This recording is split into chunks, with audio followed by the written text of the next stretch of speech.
Dopo i recenti e numerosi investimenti della Saudi Pro League, sorge spontaneo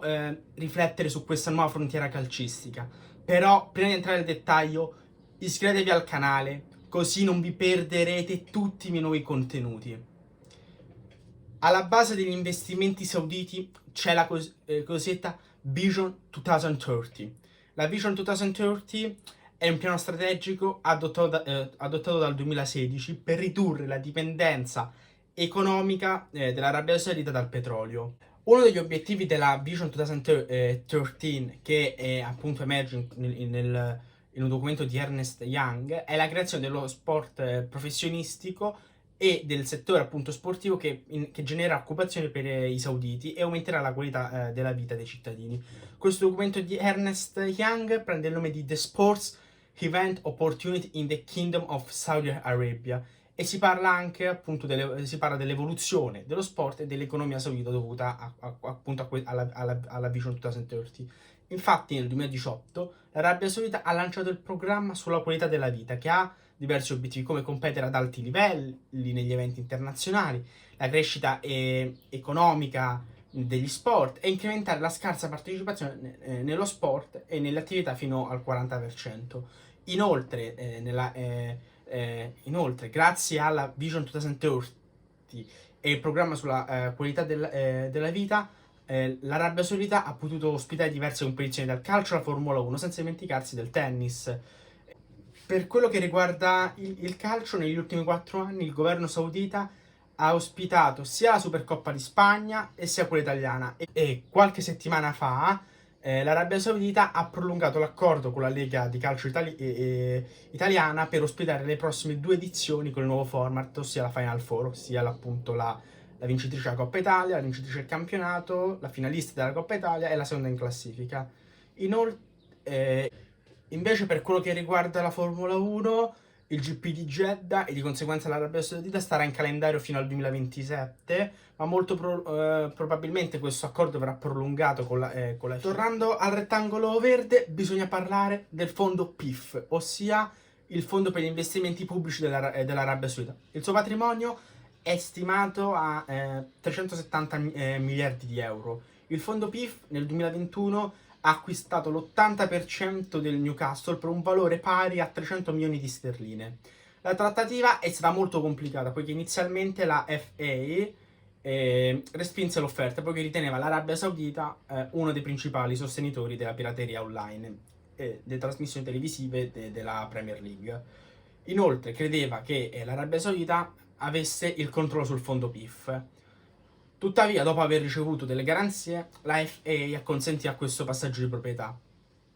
Fino ad ora la nuova proprietà ha speso più di 300 milioni di euro e questa spesa è stata ripagata sul campo. Infatti il club gallese è passato dalle retrovie, quindi da una salvezza addirittura al 4º posto, e quindi al prossimo anno giocherà la Champions, tant'è che il primo colpo per rinforzarsi dopo appunto la qualificazione in Champions è stato mister 80 milioni Sandro Tonali, ex centrocampista appunto del Milan. E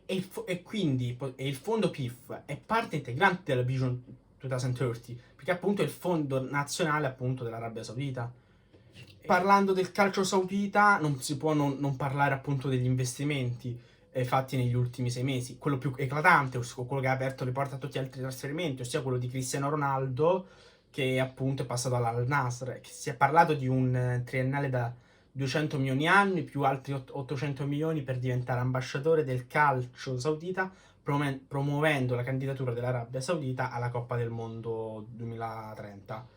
Le candidature ad oggi sono Argentina, Paraguay, Uruguay, Spagna, Portogallo, Ucraina, Arabia Saudita, Egitto e Grecia. A mio avviso il mondiale 2030 verrà assegnato all'Argentina, al Paraguay e all'Uruguay, poiché sarà il centenario della competizione e la prima edizione si disputò proprio in Uruguay.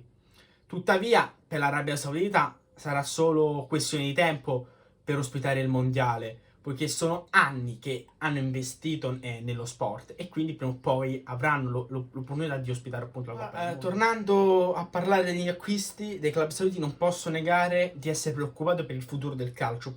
perché se in solo mese di calciomercato sono arrivati giocatori del calibro di Mendy, che prende 17,5 milioni annui, Koulibaly 30 milioni annui, Brozovic 33 milioni annui, Kanté 100 milioni annui, Firmino 20 milioni annui, Toyota circa 12 milioni annui, Ruben Neves 25 milioni annui, Benzema 200 milioni annui e l'ultimo,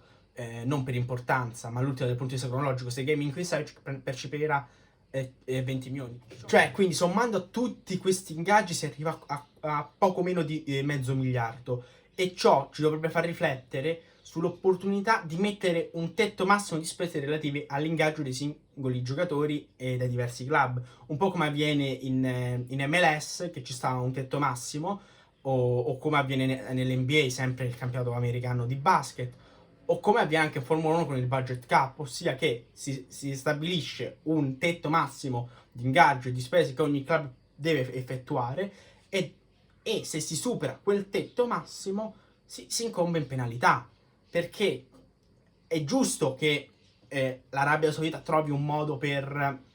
essere indipendente dal petrolio, ma allo stesso tempo, facendo in questo modo, danneggia tutte le altre economie mondiali, perché sembrerà strano, ma il calcio è parte integrante dell'economia, e ci sono dati che dimostrano che a seconda di come va una squadra, anche sull'economia ci sta un impatto. Basti pensare all'Italia. L'Italia, che non si è qualificata per 2 volte al mondiale, queste 2 volte che l'Italia non si è qualificata al mondiale, sembrerà strano, ma ha avuto un impatto sul PIL, ossia il prodotto interno lordo, ma così in qualsiasi economia. Quindi è giusto dal punto di vista dell'Arabia Saudita di trovare un modo per essere indipendenti dal petrolio, ma dall'altro bisogna regolamentare, perché se non si regolamenta finirà che solo poche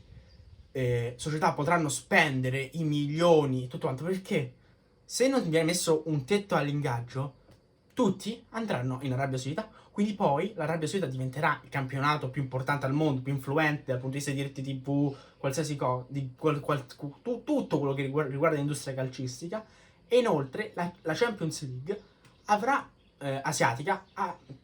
sarà più più interessante rispetto alla Champions League europea, quella che noi conosciamo come appunto Champions League, quella, o quella che è appunto istituita dalla UEFA. E veramente bisogna riflettere su questo, soprattutto perché in questa sessione di calciomercato 2 giocatori relativamente giovani, ossia il 24enne Health Celtic Jota e il 26enne del Wolverhampton Ruben Neves, nonostante avevano parecchio mercato in Europa, hanno accettato l'avance dell'Arabia Saudita. Quindi, detto questo, bisogna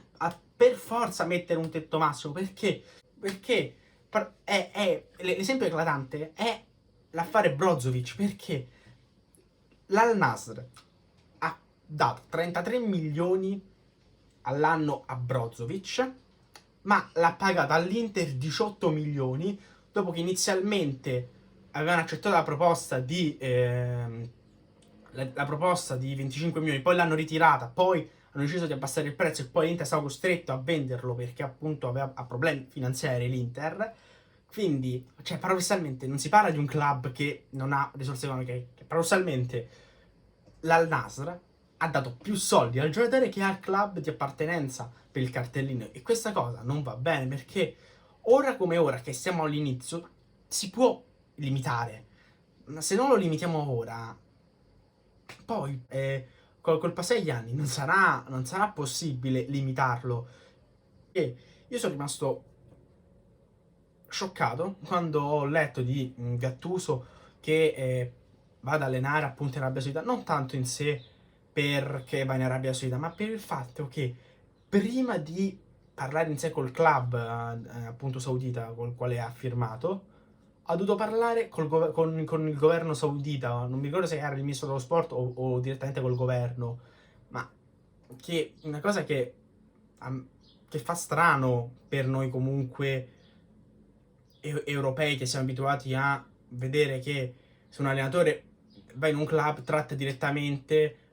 l'allenatore e il suo entourage e il club senza passare dal governo. Il noto portale Calcio e Finanza ha lanciato la bomba ieri, affermando che la FIFA abbia bloccato il mercato dell'Al Nassr Il motivo è,